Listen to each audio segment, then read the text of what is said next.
দীর্ঘ প্রতীক্ষা, রাজনৈতিক মেরুকরণ আর নানা অনিশ্চয়তার মেঘ কাটিয়ে অবশেষে ভোট উৎসবের দ্বার প্রান্তে বাংলাদেশ। আগামীকাল ভোট। মঙ্গলবার সকাল 7:30টায় আনুষ্ঠানিকভাবে শেষ হয়েছে ত্রয়োদশ জাতীয় সংসদ নির্বাচন ও গণভোটের প্রচার।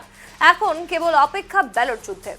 এ উপলক্ষে 299 আসনে ব্যালট পেপার চলে গেছে বলে জানিয়েছে নির্বাচন কমিশন সচিব আক্তার আহমেদ। একজন প্রার্থীর মৃত্যুর জন্য বন্ধ রয়েছে এক আসনের ভোট গ্রহণ। সচিব জানান, শেরপুর 3 ব্যতীত দেশের 299টি আসনের ব্যালট পেপার চলে গেছে। সব নির্বাচন উপকরণ চলে গেছে। বাংলাদেশে ভোট আগামীকাল। 299টি আসনে পৌঁছে গেছে ব্যালট পেপার, এমনটাই জানাচ্ছে কমিশন সচিব। ইতিহাসে সবচেয়ে নিরাপদ নির্বাচন আয়োজনের প্রস্তুতি বাংলাদেশে উৎসব মুখর পরিবেশে নির্বাচন হবে, এমনটাই জানালেন স্বরাষ্ট্র উপদেষ্টা।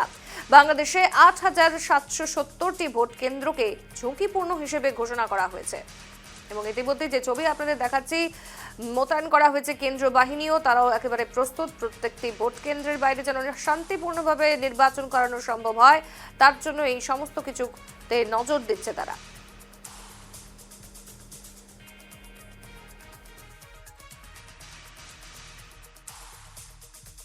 আমাদের বিভিন্ন আইন শৃঙ্খলা ব্যাপারে একটু মত বিনিময় সভা ছিল। এই সভায় আমরা এখানে আলোচনা করলাম। এখানকার আমি দেখলাম প্রস্তুতি খুবই ভালো এবং প্রায় প্রতিটা কেন্দ্রেই আপনার সিসিটিভি লেগে গেছে এবং আনসার যাওয়ার সাথে সাথে অ্যাপটেক সুরক্ষা অ্যাপ যেটা হচ্ছে ওইটারও ব্যবস্থা হয়ে যাবে। এখানে ড্রোনেরও ব্যবস্থা করা হয়েছে। মানে মোটামুটি আমি দেখলাম যে এখানকার প্রস্তুতি খুবই ভালো।